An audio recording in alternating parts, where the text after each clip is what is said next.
तो अब हम स्टार्ट करने जा रहे हैं। हमारे लिए जो सबसे मेन कैपेसिटर होगा हमारा, that is parallel plate capacitor. हमारा जो सबसे मेन कैपेसिटर हमारे लिए, हमारे सिलेबस के अकॉर्डिंग है, वो है पैरेलल प्लेट कैपेसिटर। इसमें दो बड़ी बड़ी प्लेट्स ली जाती है मेटल की, दो बड़ी बड़ी प्लेट्स ली जाती है मेटल की, और उनके बीच में कुछ थोड़ा सा गैप रखा जाता है और उससे बन जाते हैं पैरेलल प्लेट कैपेसिटर। जैसे मान लो ये मेटल तो नहीं है, बट मान लो ये मेटल की प्लेट्स होती तो ये यूं लगा दी, तो ये लार्ज प्लेट्स बनेगी नहीं अगर मैं गैप कम कर रहा हूं तो। अगर मैं गैप ज्यादा कर दूं तो स्मॉल प्लेट है, लेकिन अगर मैं गैप कम कर दूं तो इस गैप में से देखें तो लार्ज प्लेट बनेगी। ठीक है, तो ऐसी दो लार्ज प्लेट्स ली जाती हैं और उनके बीच में थोड़ा सा सेपरेशन लिया जाता है। ये आपका होता है पैरेलल प्लेट कैपेसिटर। वैसे मैंने आपसे कहा था चाहे कैसी शेप का कैपेसिटर हो, उन कंडक्टर्स को नाम प्लेट ही दे देते हैं। बताया था आपको, स्फेरिकल कैपेसिटर में भी उन्हें प्लेट्स बोल देते हैं, सिलेंड्रिकल है ना, लेकिन पैरेलल प्लेट में तो होती भी प्लेट ही है। यानी कि पैरेलल प्लेट कैपेसिटर में कुछ इस तरह का अरेंजमेंट होगा, तो लार्ज प्लेट्स होंगी, एक दूसरे के सामने दो बड़ी बड़ी प्लेट्स होंगी,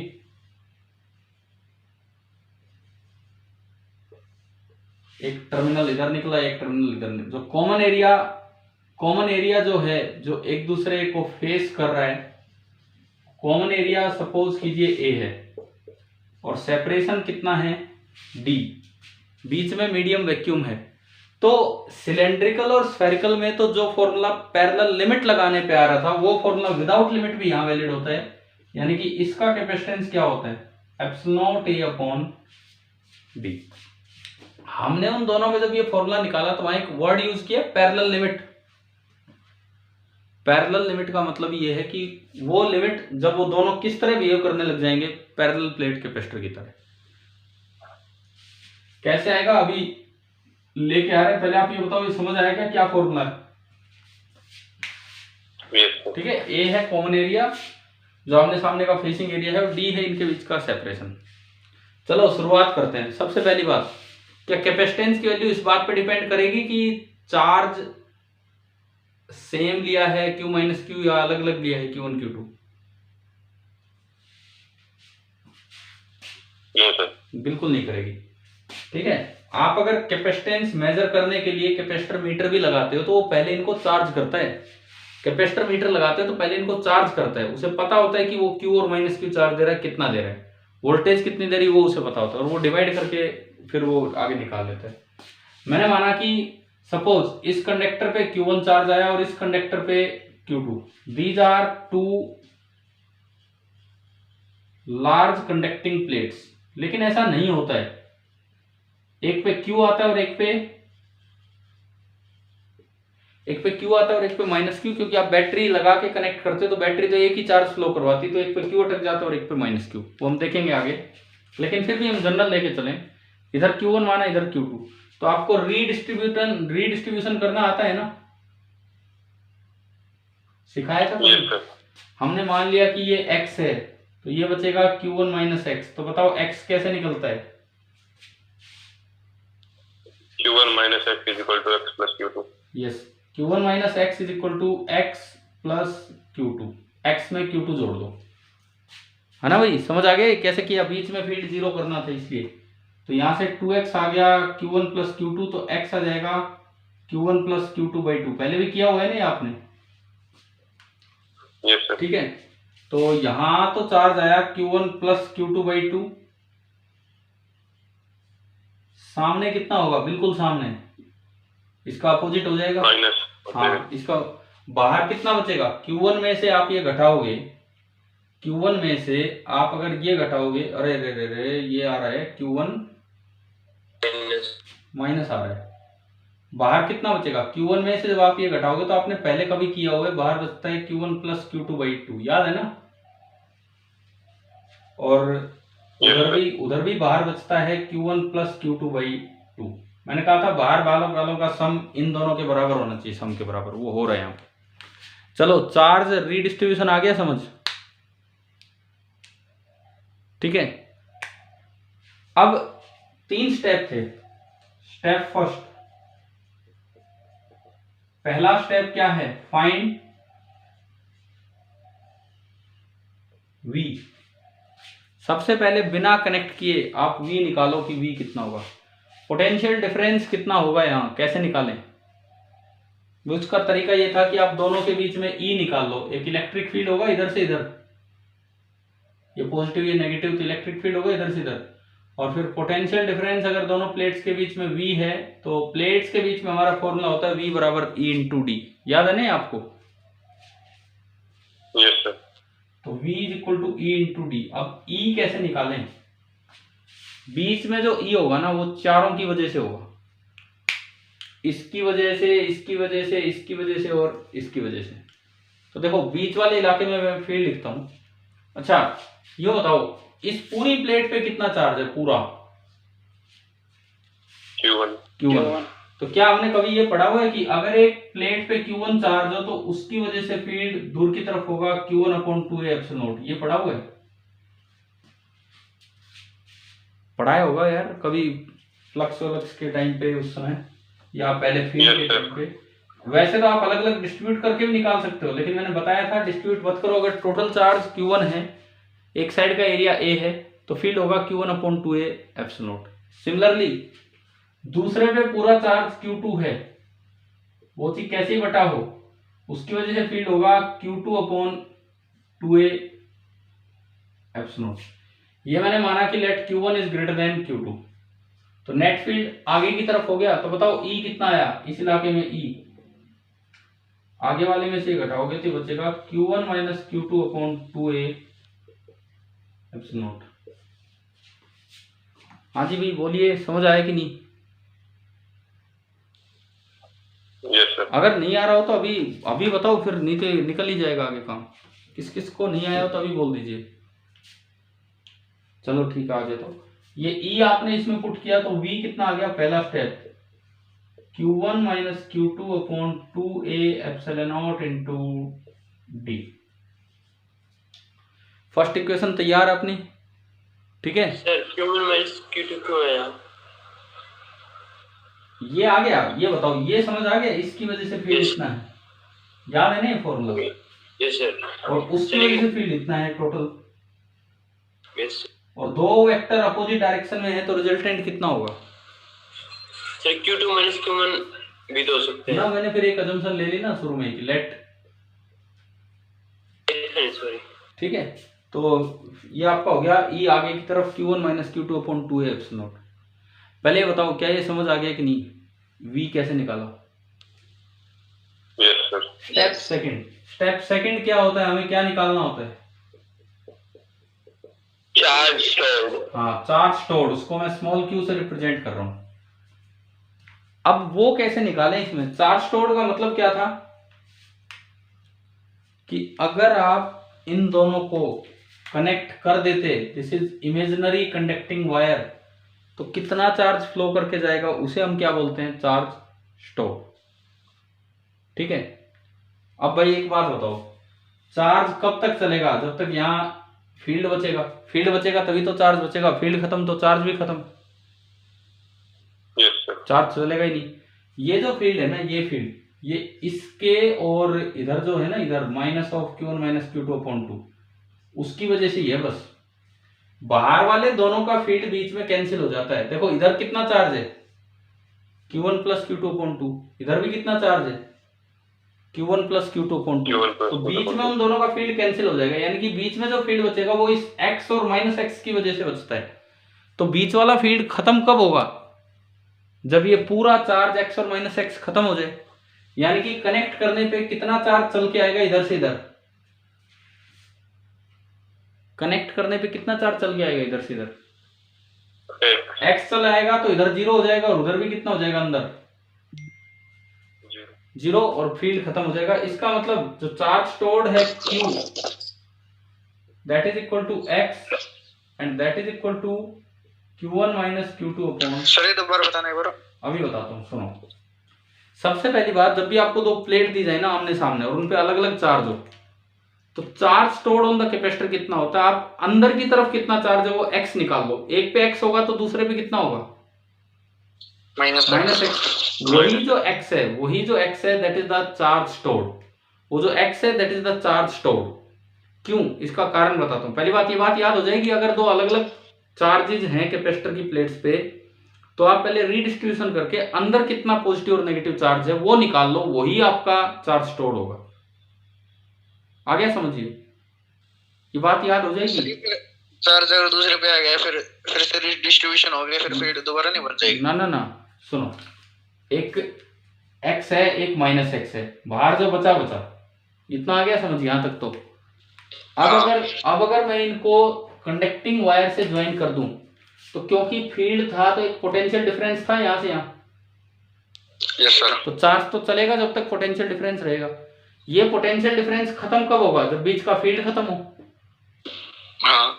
और बीच का जो फील्ड है ना, वो उसमें इसका और इसका कोई लेना देना नहीं है, क्योंकि इधर का जितना फील्ड उस साइड होगा, इस बाहर वाले चार्ज का उतना ही फील्ड इस साइड होगा। तो वो दोनों तो क्या कर रहे थे, एक दूसरे को कैंसिल आउट। यानी कि बीच में ये जो फील्ड था, ये टोटली किन की वजह से था, इस एक्स और माइनस एक्स। तो चार्ज इस तरह से अब चल पड़ेगा कनेक्ट करने पे कि ये बीच का फील्ड खत्म हो, यानी कि एक्स खत्म और ये माइनस एक्स खत्म हो, यानी कि इधर का पूरा एक्स उधर चला जाएगा। तो जो चार्ज स्टोर्ड होगा वो किसके बराबर होगा, आपका एक्स के बराबर। यानी कि हम ये याद कर लें कि जब भी कभी बच्चे कंफ्यूज ही कब होते हैं, देखो ऐसे सवाल में कभी कंफ्यूजन नहीं होगा। एक पे दिया 5 कूलम, एक पे -5 कूलम, तो बताओ चार्ज स्टोर्ड कितना है, 5। हम बहुत अच्छे से याद कर चुके हैं, वो तो क्यों होता है। लेकिन कंफ्यूजन तब होगा जब दिया जाए कि एक पे 10 कूलम है, एक पे 5 कूलम है। अब बताओ चार्ज स्टोर्ड कितना है। कई तो मीन लेने लग जाते हैं, अर्थमेटिक मीन। ऐसा कुछ नहीं है, आपको 10 और 5 का पहले क्या करना होगा, रीडिस्ट्रीब्यूशन करना होगा। कर लोगे एक्स मानते हुए? Yes sir. ठीक है, अंदर x तो 10 - x, इक्वेशन बनाओगे 10 - x बराबर x + 5। क्लियर हुआ ना ये सब? ठीक है, फिर वो जो x आएगा ना, दरअसल वही चार्ज स्टोर्ड है कैपेसिटर पे, क्योंकि इधर जितना है सामने उसका नेगेटिव है, और कनेक्ट करने पे यही चलना होता है। तो ये होता है आपका charge stored on the parallel plate capacitor. तो आप बताओ क्या x समझ आ गया? Yes sir. ठीक है, चार्ज स्टोर्ड आ गया। अब आता है स्टेप नंबर 3, तीसरा और आखिरी स्टेप हमारा C। क्या होगा, Q/V। ठीक है, मैं Q/V करूं तो Q तो आपका है Q1 - Q2/2, और V को 1/V को मल्टीप्लाई कर दो, तो 1/V करोगे तो 2A/0 तो ऊपर गया, उधर से मैं लिख रहा हूं नीचे Q1 - Q2 और इंटू D। और देखो Q1 - Q2 से ये गया, 2 से ये गया, तो क्या आ गया फॉर्मूला ε0A/D।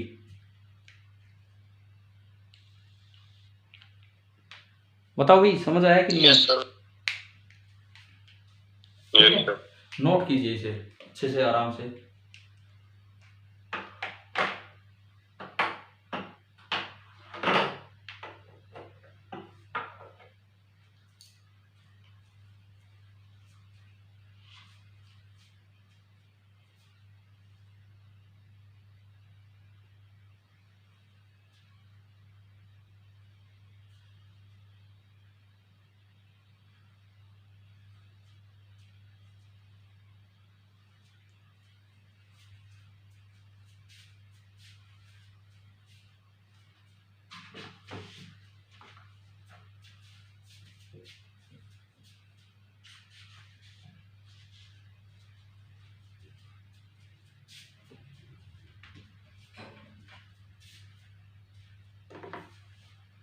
हो गया सर।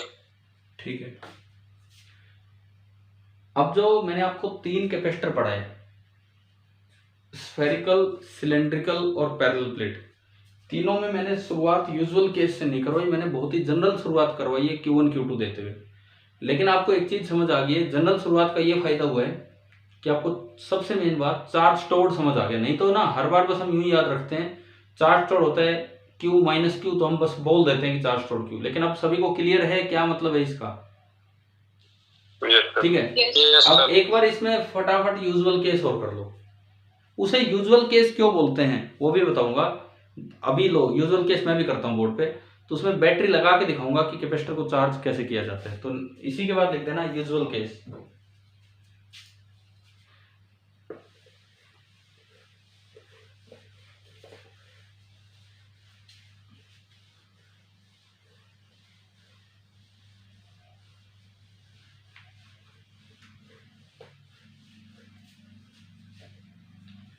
मेरे घर के सामने जो घर है उनकी इलेक्ट्रॉनिक आइटम्स की दुकान है बस स्टैंड पे। तो मैंने आज उनसे पता भी किया, मैंने कहा कैपेसिटर मीटर है क्या? अगर कैपेसिटर मीटर होता तो मैं ले आता, नया होता खरीद लाते, वैसे यूज़ में तो वैसे ले आते। एक बार आपको ये जो ग्लास वगैरह है इसके ढंग से दिखा देते क्या है क्या नहीं। बट कैपेसिटर मीटर था नहीं उनके पास। एक मल्टीमीटर था, उसमें कैपेसिटर मीटर था नहीं, उसमें भी नहीं था कैपेसिटर मीटर। कोई नहीं, फिर कभी कहीं अरेंज होगा। आजकल तो दुकानें भी नहीं खुली और मुझे लगता है कनीना में मिलेगा कैपेसिटर मीटर। फिर कभी कहीं से अरेंज होगा तो हम बताएंगे आपको कैसे क्या होता है, यूज़ करके दिखाएंगे उसका। अभी देखो आप यूजुअल केस, क्यों इसे यूजुअल केस बोलते हैं? देखो मान लो मेरे पास ये कोई कैपेसिटर है, इट मे बी इन नैनोफेराड और पिकोफेराड और माइक्रोफेराड। माइक्रोफेराड के जनरली मिलते हैं। इसकी दो प्लेट्स हैं। कैपेसिटर देखा है क्या? कैपेसिटर होता क्या है, दिखने में कैसा होता है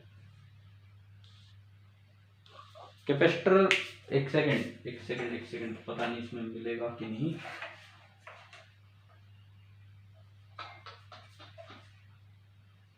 अभी तो कोई सर्किट बना हुआ नहीं है, चलो कोई नहीं, अभी तो मेरे पास यहाँ कोई पड़ा भी नहीं। कैपेसिटर, हाँ ये रही मिल गया। ये देखो, ये मैं दिखाता हूँ आपको। ये इसमें ये दिख रहे हैं गोल से,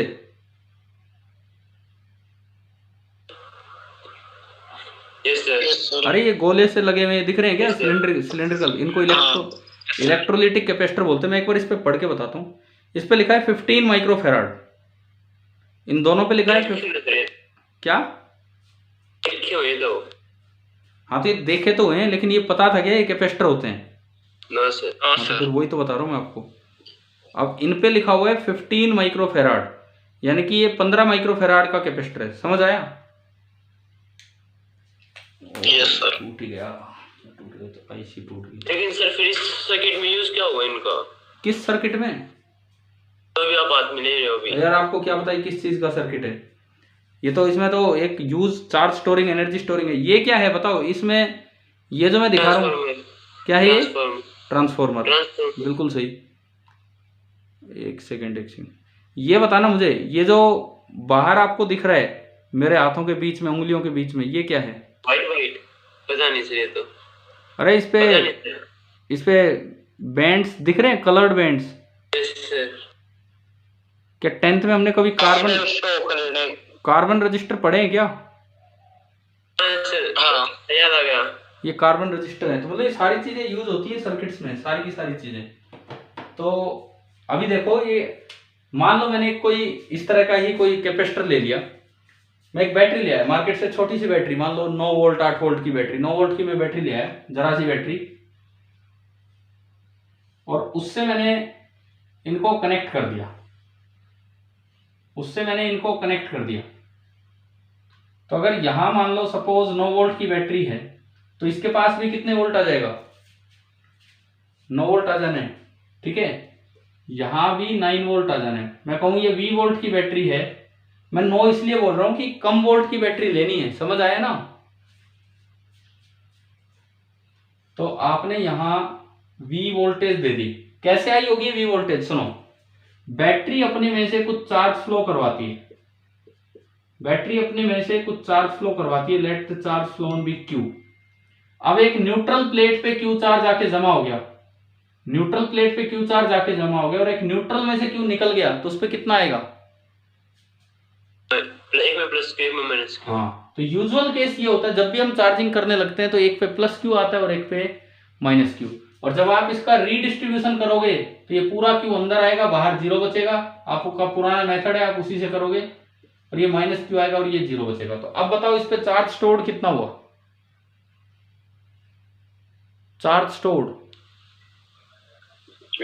Q जो अंदर वाला होता है वही तो होता है हमारा चार्ज स्टोर्ड, यानी कि जो चार्ज स्टोर्ड आपका है दैट इज Q। समझ आया? अब कैपेसिटर मीटर को पता होता है कि उसने कितना चार्ज भेजा है, कितनी वोल्टेज दे रखी है। वोल्टेज जो आपने लगा रखी है वो कितनी है? V, ठीक है। तो जो C बनेगा वो कितना बनेगा? Q by V। Capacitor meter अपने आप वो माइक्रोफेराड में मेजर कर लेता है। चलो ये बात आई यहां तक समझ। अब मेरा एक सवाल है मेरा एक सवाल है, मान लो मैंने चार्ज करके बैटरी हटा दी, after charging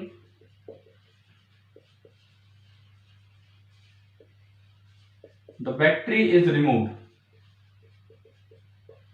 after charging the battery is removed, तो क्या अब भी कैपेसिटर के पास पोटेंशियल डिफरेंस होगा कि नहीं होगा? होगा होगा होगा। अब भी कैपेसिटर पे वो चार्ज बैठा है Q और माइनस Q, ये इसके दो टर्मिनल्स मैंने बाहर दिखाए। तो अब ये कैसा कैपेसिटर है?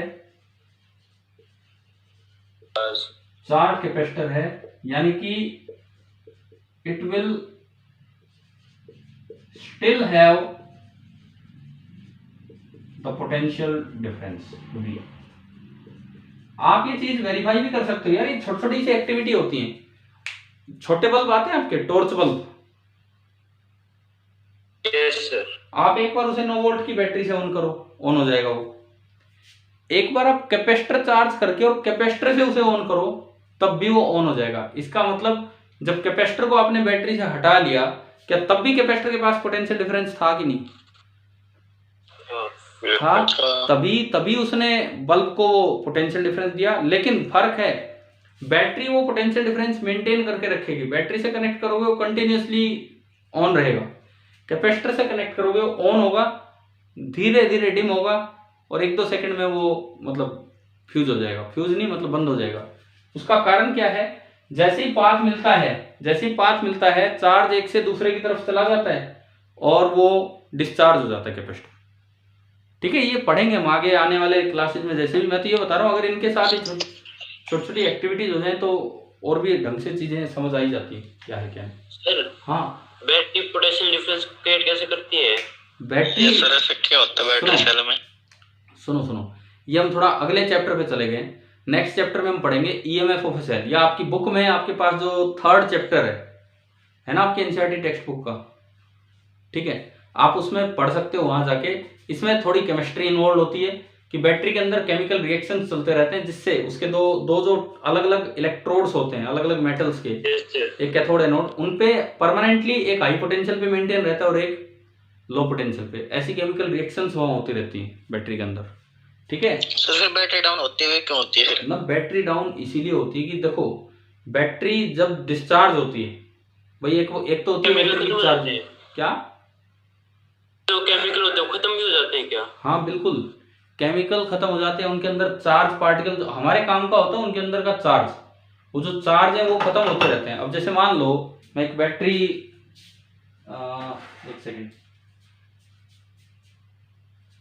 ये मेरे पास एक बैटरी है, ठीक है, लेकिन ये बहुत पुरानी बैटरी है, ये इसके 2 टर्मिनल्स हैं, तो डेफिनेटली ये डिस्चार्ज हुई पड़ी है, इसमें कोई कुछ यूज नहीं है अभी इसका। अगर मैं इसको चार्ज करूं तो इसके जो 2 इलेक्ट्रोड्स हैं उस पे एक ऐसा पोटेंशियल डिफरेंस मेंटेन हो जाएगा आयंस के जनरेट होने की वजह से। एक पे पॉजिटिव आयंस बनेंगे, एक के साइड नेगेटिव आते रहेंगे, बीच में इलेक्ट्रोलाइट होता है बैटरी में। तो जो बैटरी की डिस्कशन है, बैटरी का डिस्कशन हम अगले चैप्टर में लेने वाले हैं। कैसे इसमें ईएमएफ जनरेट होता है, बैटरी चार्ज होती है तब क्या होता है और डिस्चार्ज होती है तब क्या होता है। अभी इस चैप्टर में हम ये मान के चलें कि जब बैटरी चार्ज है, इस चैप्टर में हम ये मान के चलें कि जब बैटरी चार्ज है तो वो जिस भी चीज के पास कनेक्ट करोगे वो उसको एक कांस्टेंट पोटेंशियल डिफरेंस दे देगी और वो उसका काम है उतना पोटेंशियल डिफरेंस मेंटेन करके रख पाना। ठीक है, बैटरी वाला पार्ट लेंगे हम अगले चैप्टर में। चलो मैं आगे बढ़ूं अभी। सर कुछ बैटरी रिचार्जेबल होती है, कुछ तो नहीं। वो तो यार अलग अलग हैं। प्राइमरी सेल्स होते हैं, मतलब जो रिचार्ज नहीं होते, जैसे आपके टॉर्च के सेल हैं वो नहीं होते दोबारा। कुछ सेकेंडरी सेल्स होती है, जो आपकी इन्वर्टर की बैटरी है वो चार्ज हो जाती है। तो दोनों का अलग अलग मैकेनिज्म है। अच्छा ये और बताओ मुझे कि केमिस्ट्री में कहीं ये पार्ट आया है, ये सेल या केमिकल इफेक्ट वाला, इस तरह से नहीं होता। पहले आज से लगा लो 20 साल पहले केमिकल इफेक्ट ऑफ करंट भी एक 12th के फिजिक्स का एक सिलेबस था, लेकिन बाद में वो हटा दिया गया। अब केवल हीटिंग इफेक्ट ऑफ करंट तक ही रहते हैं या फिर मैग्नेटिक पे चले जाते हैं, केमिकल हटा दिया। नहीं तो उसमें और भी डेप्थ में आता था, पर फिर भी हम थोड़ा बहुत पढ़ेंगे वहाँ बैटरी का पार्ट। ठीक है, अभी हम ये मान के चलें कि बैटरी का काम है एक पोटेंशियल डिफरेंस देना। अब मैं ये कह रहा था, हाँ और कुछ अभी पूछ लो। जो घर पे एक माइक्रोफेराड का क्या, ये फेराड का क्या सिग्निफिकेंट है? एक फेराड का इतनी छोटी यूनिट है, तो एक फेराड क्यों डिफाइन की है? देखो अब चार्ज की यूनिट तो क्या बना रखी है,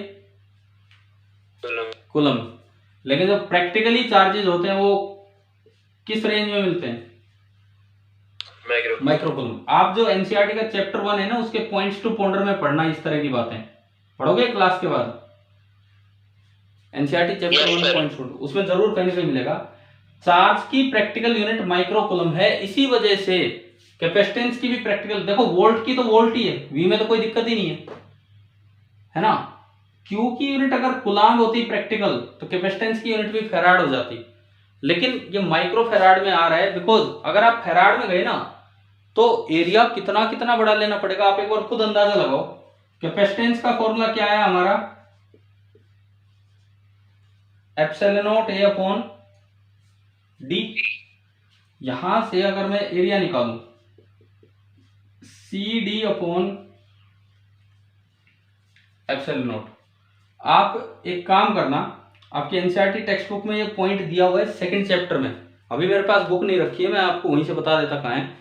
जहां पे ये फॉर्मूला है उसके नीचे उन्होंने कहीं ना कहीं ये दे रखा है वहां पे कि एक सी की नॉर्मल वैल्यू ली, डी की नॉर्मल वैल्यू ली, एप्सिलॉन नॉट ली, उससे एरिया ना कई किलोमीटर स्क्वायर में आ गया। यानी कि इतनी बड़ी प्लेट लेनी पड़ेगी जिसकी लेंथ भी 3 किलोमीटर, ब्रेड्थ भी 3 किलोमीटर। क्या इतनी बड़ी प्लेट लेना पॉसिबल है क्या, 3-3 किलोमीटर जिसकी लेंथ और ब्रेड्थ हो? हाँ जी बताओ। नहीं ना, तो अगर आप कैपेसिटेंस फेराड में ले जाओगे तो ये एरिया ऑफ द प्लेट बहुत बड़ा हो जाता है फॉर नॉर्मल सेपरेशन। आप देखना ये वैल्यूज लेके देखना खुद कुछ भी, एरिया 9 किलोमीटर स्क्वायर के आसपास चला जाएगा। तो नॉर्मल जो एरिया होते हैं उनके लिए जो कैपेसिटेंस जब कैलकुलेट होती है तो नियरली किस रेंज में आ जाती है, माइक्रो फेराड में। और इसका रीजन यही है कि चार्ज कूलम में नहीं मिलता है, चार्ज माइक्रो कूलम में मिलता है प्रैक्टिकली।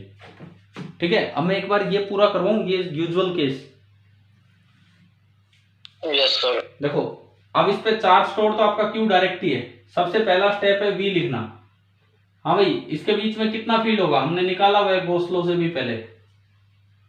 एक साइड क्यू है, एक साइड क्यू की वजह से होता है क्यू अपॉन 2 एप्सिलॉन नॉट, इस माइनस क्यू की वजह से भी होगा क्यू अपॉन 2 एप्सिलॉन नॉट। तो टोटल फील्ड कितना हो गया बीच में, टोटल फील्ड कितना हो गया दोनों के बीच में, Q by A epsilon not. Q by ये हटा दो। ये बताओ ये आपने लिख लिया है कुछ? Yes sir. Yes sir. ठीक है, मैं इधर करता हूं। सबसे पहली बात अब मैं लिख रहा हूं स्टेप फर्स्ट, फाइंड वी। तो मैंने इसके लिए ई लिखा, और ई कितना होगा Q upon A epsilon not, दोनों जुड़ गए, Q upon A epsilon not. तो v आपका होगा e इंटू डी, यानी कि v आपका बना q upon A epsilon not और इंटू डी।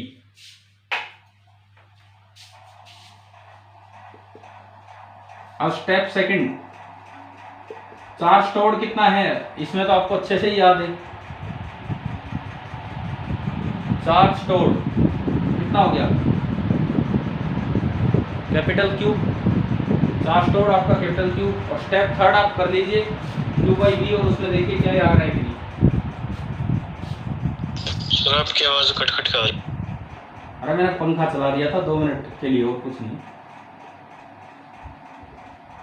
हाँ जी अब बताओ, अभी आ रही आवाज ठीक ठाक? Yes sir. ठीक है, ये फोन गर्म हो गया था, इसमें लिखा आ गया भाई थोड़ा पंखा चलाओ, तो चला दिया। और क्या, क्यू बाई वी, तो Q अपॉन क्यू डी, और ये गया ऊपर। तो क्या अभी भी आपका आंसर आ गया कि नहीं, epsilon naught A by D? Yes sir. ये करो फटाफट कर लो, ये स्पेशल केस वाला जो था, मतलब यूजुअल केस। सर स्कूल कितने महीने और बंद रहेंगे? ये नहीं पता, लेकिन यूं इस तरह से मत लेके चलो, बिकॉज पता नहीं पिछली बार की तरह और चले जाए 2-3 महीने, तो अच्छे से ही ऑनलाइन भी पढ़ना रखो जारी, क्योंकि पता थोड़ी है कितना लंबा ये काम है। सर ऑनलाइन पढ़ने में दिक्कत नहीं है, फोन खराब होता जा रहा है। इतने मतलब इसकी इतनी कैपेसिटी है नहीं कि इतने घंटे ऑनलाइन क्लास लगातार चले। हाँ खैर, चार्जिंग लगा के लेनी पड़ती है, फिर ये गर्म हो जाता है, फिर वो लिखा जाता है बैटरी टेम्परेचर टू हाई। करीब मेरे पास भी 2 फ़ोन है, एक फ़ोन में ये समस्या रहती है, दूसरा आईफोन है उसमें तो कोई दिक्कत नहीं आ रही, लेकिन एक फ़ोन में प्रॉब्लम रहती है कि भाई एक्सेसिव हीटिंग हो गई है तो बार बार बीच बीच में ऑन करना पड़ता है। चलो कोई नहीं, बैटरी खराब होती जा रही है इसकी। कोई नहीं, कुछ तो करना होगा ना, अब खाली तो हम बैठ नहीं सकते। लेकिन ये बताओ, कैपेसिटर की तीसरी क्लास आज है कि कैपेसिटर के तीनों अलग अलग टाइप, सिलेंड्रिकल, पहला स्फेरिकल, दूसरा सिलेंड्रिकल और तीसरा पैरेलल प्लेट, तब क्या तीनों बिल्कुल क्लियर हो रहे हैं? कैसे निकाला हमने कैपेसिटेंस? हाँ जी यस सर। किसी को कोई डाउट तो नहीं है कि अगर अलग अलग भी मान लो चार्ज दे दिए जाएं, जैसे मान लो मैं एक सवाल लेता हूं, उस पे ये नोट हो गया ना? Yes sir.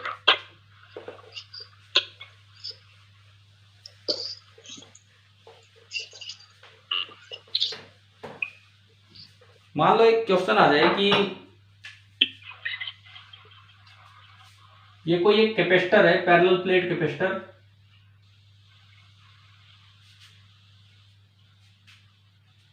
इसकी कैपेसिटेंस आपको दी है 2 माइक्रोफैराड, इसकी कैपेसिटेंस आपको दी है 2 माइक्रोफैराड, और इस पे चार्ज दे रखा है 6 माइक्रोकूलम, और इस पे चार्ज दे रखा है 1 माइक्रोकूलम, ये देके छोड़ दिया, ठीक है। और आपसे सवाल पूछ लिया कि find potential difference between the plates,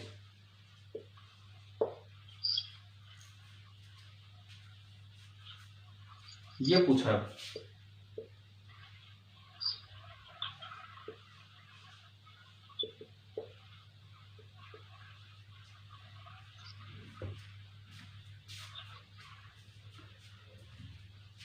बताइए कैसे होगा?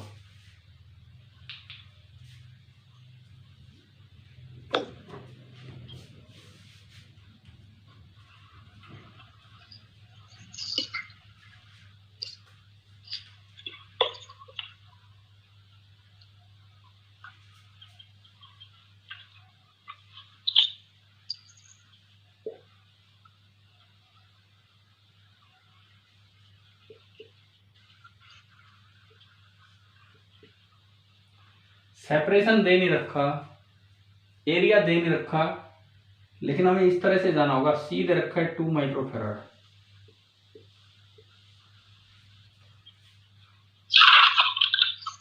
यूं बताओ, अगर मैं Q निकाल लूं तो क्या V आ जाएगा? Yes sir. Q कैसे निकलेगा? वही तो अभी सिखाया था। अगर अलग अलग भी चार्जेस आ जाए प्लेट्स पे तो Q कैसे निकालते हैं? मान लो कि इसका अंदर कितना है x, तो यहां कितना बचेगा 6 माइनस एक्स। क्या इक्वेशन बनेगी? 6 minus x is equal to x plus 1। Sir 1.25 into 10 की पावर 6 यानी 1.25 माइक्रो 1.25 into 10 की पावर 6। V का आंसर दे रहे हो या चार्ज का? V का। चलो देखते हैं। पहले तो आप ये बताओ, ये इक्वेशन आ गई है समझ? तो 2x इज इक्वल टू 5, तो x आ गया 5/2 यानी कि 2.5 माइक्रोकूलम। x आपके पास आ गया 2.5 माइक्रोकूलम, यानी कि 1.25 10 to the power 6। रुको, 2.5 माइक्रोकूलम यहाँ रहेगा और माइनस 2.5 माइक्रोकूलम यहाँ रहेगा। तो अब आप बताओ चार्ज स्टोर कितना हो गया? अंदर वाले ही लेना होता है 2.5 माइक्रोकूलम। अब आपका फॉर्मूला है C बराबर Q/V, तो V बराबर कितना आ गया? Q/C। तो V बराबर अगर आप निकालोगे Q 2.5 into 10 to power minus 6, Q तो ये हो गया, और C 2 into 10 to power minus 6, ये कैंसिल ही हो गया। तो जो V आ रहा है दैट इज 1.25 वोल्ट। बस ये आंसर है, केवल इतना सा। क्या समझ आया कि नहीं आया? आ गया सर। जल्दी से नोट करो, हमारा टाइम ऊपर ही जा रहा है, कोई बात नहीं, अब जल्दी नोट करो इसमें।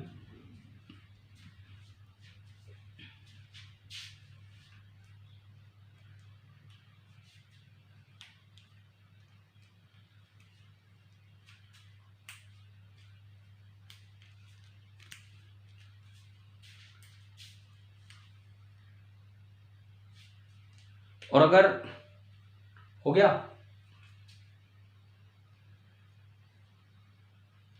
हो गया सर। अगर मान लो मैं सवाल में थोड़ा सा बदलाव कर दूं,